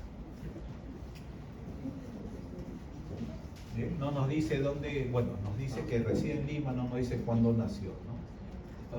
Perdón, dónde nació. ¿Algún dato más personal? ¿Dato personal? Sí, el estado civil, divorciado. Es separada todavía, porque todavía no sale el divorcio. Pero el estado civil es casada, claro, porque no, separación es un estado civil. Pero ponemos entre paréntesis aquí, entre paréntesis separada. Bien, antecedentes heredo familiar. ¿No? Adolescencia con rinitis alérgica. Bien. Primero lo heredo familiar. No sé si la rinitis sea un tema. La rinitis podríamos colocar en algo. Sí, es un dato, es un antecedente personal de salud, ¿no? Dice padre diabético. Ahí está, muy bien. Comenzamos. Antecedentes heredo familiares, padre diabético, pero que falleció no por la diabetes necesariamente, ¿no? Sino que por un traumatismo encefalocraniano por un accidente en casa. Es un padre diabético. La madre dice que ha estado internada varias veces, pero por problemas respiratorios. No nos dice qué enfermedad es. Y lo que sí nos dice es que Gloria tuvo niñez y adolescencia con rinitis alérgica. ¿Ya? O sea, el único dato heredo familiar es el padre diabético. Un dato que ya nos vamos dando cuenta que son padres enfermizos, padres que han estado con problemas de salud con frecuencia. ¿El de la madre no lo consideraríamos como heredo? No es heredo, sino como dato, porque no sabemos si la madre hubiera estado hospitalizada por un problema, digamos, de cáncer, ¿no? Y eso ahí se consideraría heredo familiar. Por eso pongo con rojo, heredo, el padre diabético. ¿Ya? Bien, ¿por qué va la paciente Gloria al médico? O está yendo al médico. Va porque tiene el ánimo triste, se siente dopada, ¿ya? Dopada, paralizada, dice, y frecuentes cefaleas. Si tuviéramos que darle un número, acá hay 1, 2 y 3. ¿Cuáles son los datos que ustedes como médicos valorarían primero?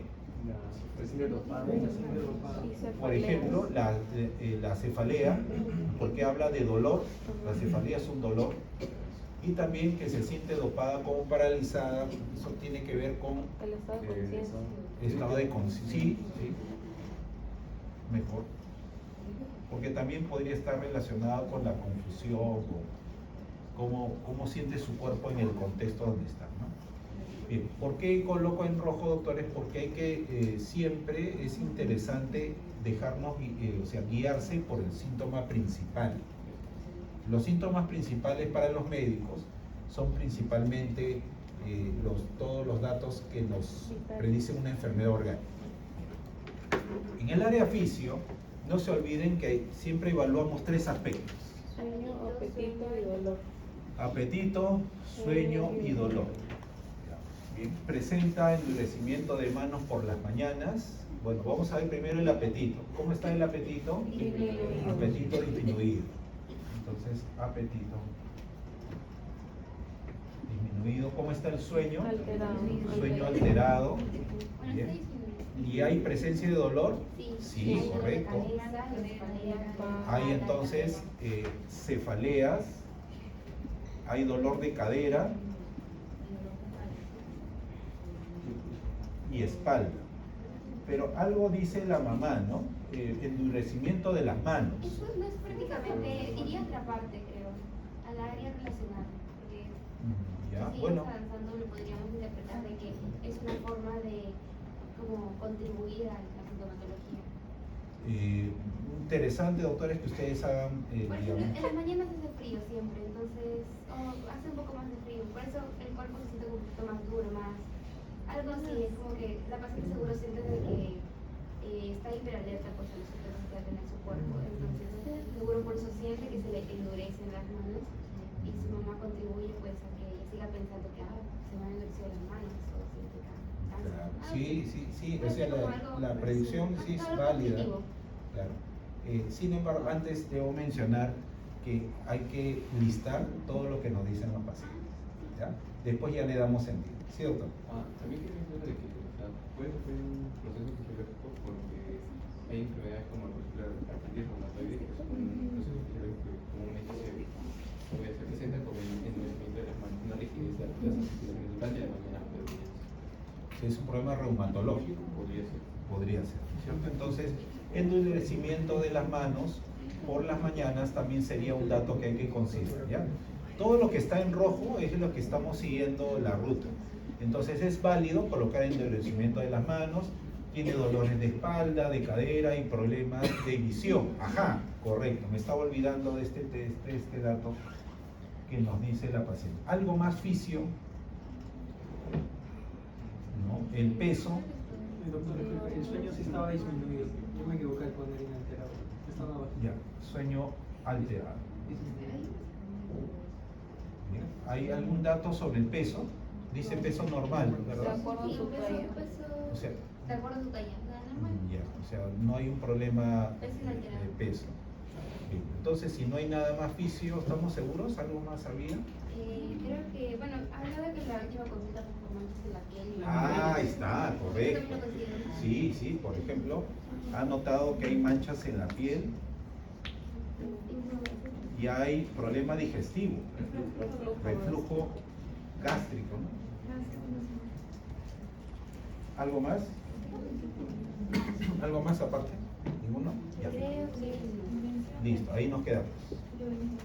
En el área emocional, siempre, recuerden que el área emocional siempre va seguido del área fisiológica porque son datos biológicos. Aquí vamos a ver el estado de ánimo y vamos a ver las emociones, ¿no? Lo que llamamos Mati estado de ánimo.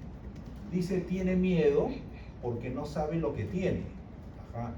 Dice, podría tener cáncer, pero eso es un tema cognitivo. Presenta tristeza y tiene ánimo triste. Ya, bueno, la paciente dice que tiene el ánimo triste, para nosotros la tristeza es una emoción, ¿verdad? Y también siente derrotada y desgano al esperar la atención médica. O sea, lo que podemos estar viendo es una paciente con miedo, impaciente, pero también tiene el ánimo triste, como decaída, ¿no? Pero no, parece no ser un problema fisiológico, sino más bien un problema emocional. Entonces está el estado de ánimo y están las emociones, miedo, tristeza. No hay irritabilidad en la paciente, ¿no? No, al parecer no. En el área cognitiva siempre hay que ver si los pacientes están conscientes, estado de conciencia, cómo están sus procesos cognitivos básicos y procesos cognitivos superiores. Estado de conciencia alerta, ¿ya? La paciente dice que tiene sueño alterado, no sé si sea una paciente letárgica, pero acá dice alerta, ¿no? La paciente menciona que se siente dopada.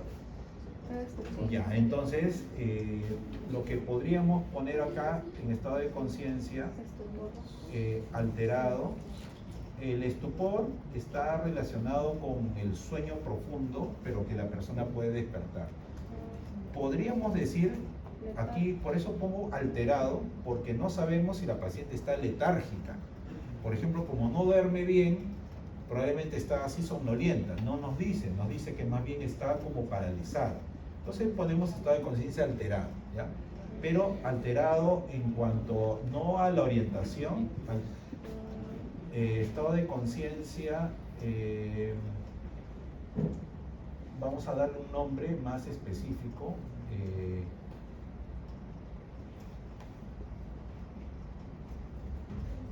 En el estado de alerta, más bien.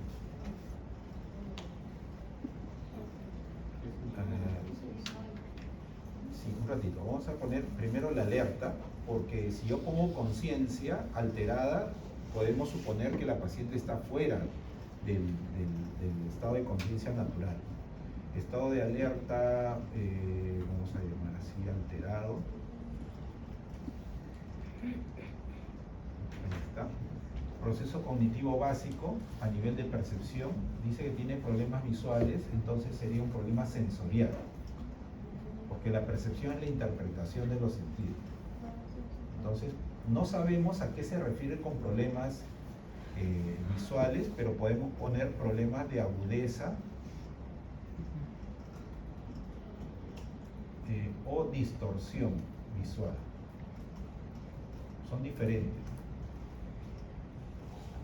Lo voy a poner entre paréntesis, perdón, entre signo de interrogación, para saber que no es necesariamente así.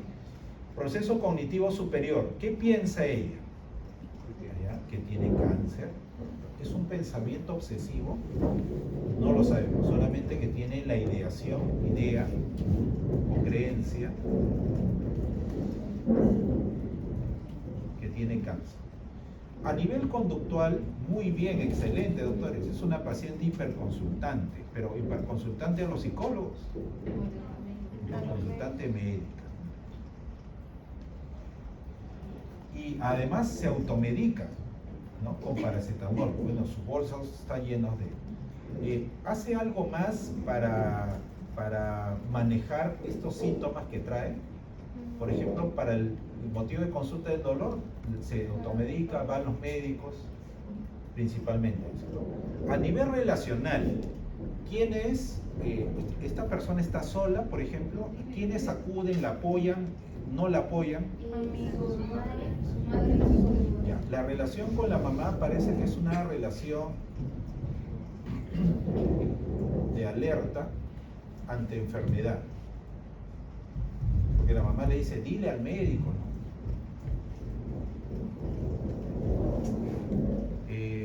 Esta es la relación con la madre, ante enfermedad, relación con mamá, madre, sobre el estado de alerta ante enfermedad. ¿Alguien más? ¿Alguna persona más? Ya, correcto.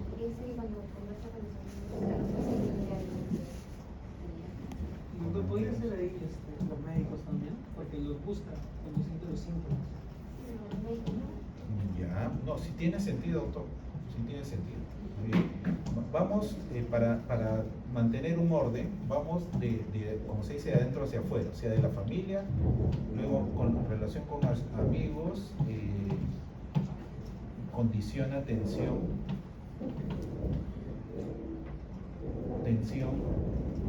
vamos a llamarle a la tensión, condiciona preocupación, no la tensión es motora. Por enfermedad, otra vez, en este caso el cáncer,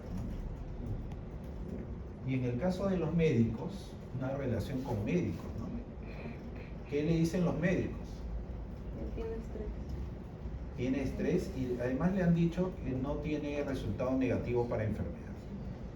Al ser una ama de casa, la señora Gloria, quien ha trabajado antes como asistente social, ¿dónde aparecen los síntomas? En casa. ¿En su trabajo? Ya, pero no trabaja. En casa cuando conversa con sus amigos. Ya, probablemente con amigos. O sea, en casa, pues estoy hablando del contexto, no las personas. En casa y fuera de ella. O sea, incluso en la calle cuando está con los amigos. Bien. ¿Cuáles son las áreas críticas, doctores? La emoción. Cognitivo. Primero, como ustedes son médicos, siempre van a buscar que el área fisiológica sea la área comprometida, porque es el área de los síntomas. Y efectivamente, miren, vemos dolor de cabeza, dolor de cadera, dolor de espalda, endurecimiento de manos, además vemos manchas en la piel, reflujo gástrico, ahí está. Este es el área fisio, es el área más crítica, ¿no? Seguido por el área de las emociones, porque tiene miedo, está triste como consecuencia de sus síntomas, pero también hay un compromiso cognitivo, incluso conductual, ¿no? Conductual, ¿por qué? Porque va mucho a los médicos. Y en el área cognitiva, porque aparentemente hay una distorsión de las sensaciones que su cuerpo le da. Entonces vemos a una paciente que incluso está comprometiendo el área relacional, ¿no? O sea, miren cómo un problema orgánico, que no, como síntomas físicos que no tienen una responsabilidad orgánica, tiende a hacer sufrir al paciente. Muy bien, estamos frente a un trastorno cognitivo, es decir, donde la información que viene del entorno es una información confusa, no es la madre, ¿no? Vemos un problema afectivo, ansiedad, depresión, vemos anedonia, vemos respuestas altamente intensas, vemos fobia, no vemos eso. Lo que sí vemos son estados de tensión, de miedo, de angustia, pero no es el centro. ¿Habrá habido un motivo traumático que haya hecho que la persona, porque en el test postraumático también bastante sintomatología fisiológica, no le encontramos, no encontramos un evento traumático? Podría ser el fallecimiento del papá, podría ser la mamá hospitalizada, pero no nos habla, el DSM-5 dice fenómeno natural, accidente de tránsito, ¿no? O estados de guerra, pero no nos dice necesariamente que sea un problema de ese tipo. Lo que sí vemos es que son papás que han estado siempre pendientes de su salud, ¿no? Entonces, vemos que es una paciente hiperconsultante con resultados negativos para enfermedad, entonces nos dice a qué familia pertenece, a la familia del TSS, a los trastornos de somatización. Pero los trastornos de somatización pueden ser de tres tipos. Puede haber hipocondría, puede haber dolor crónico y puede haber trastorno de dismorfia corporal. Trastorno de dismorfia no entra aquí porque no hay una percepción aguda, obsesiva de una parte del cuerpo. Lo que sí hay es un dolor, presencia de dolor, ¿no? Podríamos hablar de una fibromialgia siempre y cuando el dolor esté en zonas locomotoras. Entonces no interviene el tema de la cefalea, pero sí el de caderas y espalda, ¿ya? Entonces, ahora, hay un miedo también a tener cáncer, ¿ya? Entre los dos, vamos a ver, si ustedes entran a su manual diagnóstico de la clase de trastorno de somatización, hay una parte del CIE-10 que dice 5 más síntomas de por lo menos 2 áreas. Entonces, tenemos 1, manchas, 2, reflujo gástrico, voy poniendo acá, ¿ya? 1, voy listando nada más, ustedes ya lo ponen, ¿no? 1, manchas en la piel, ese es el área derma. Reflujo gástrico, migraña, el dolor de espalda, dolor de espalda y de cadera, sería un tema traumatológico. Es más, la paciente dice que ha ido a varias especialidades. Bien, luego continuamos. Problema de visión, vamos a llamar oftalmo. Endurecimiento de manos. Esto sí podría ser un tema de bueno, igual traumático, ¿no? Ya, acá tenemos 2. Dice que fue neumología. Ha ido a neumo, la mamá tuvo un problema respiratorio. Bueno, pero ella necesariamente no. Entonces, doctores, ya superamos los 5, y vamos a 5 más.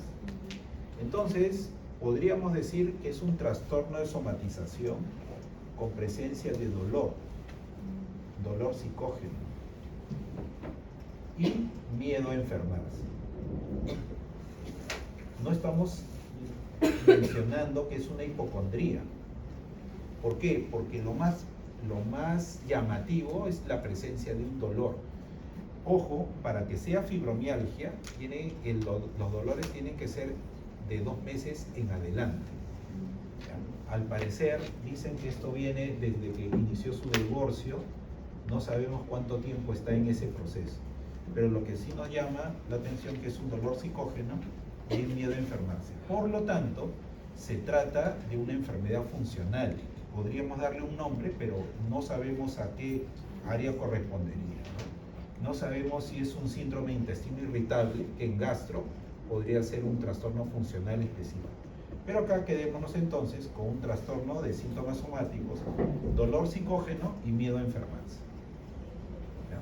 Entonces, por 2 razones es una paciente somatomórfica.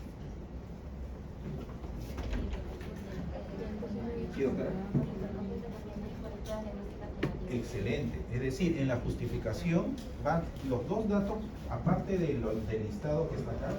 Primero, que es una paciente hiperconsultante a médicos. Y en segundo lugar, diagnósticos negativos para enfermedades orgánicas.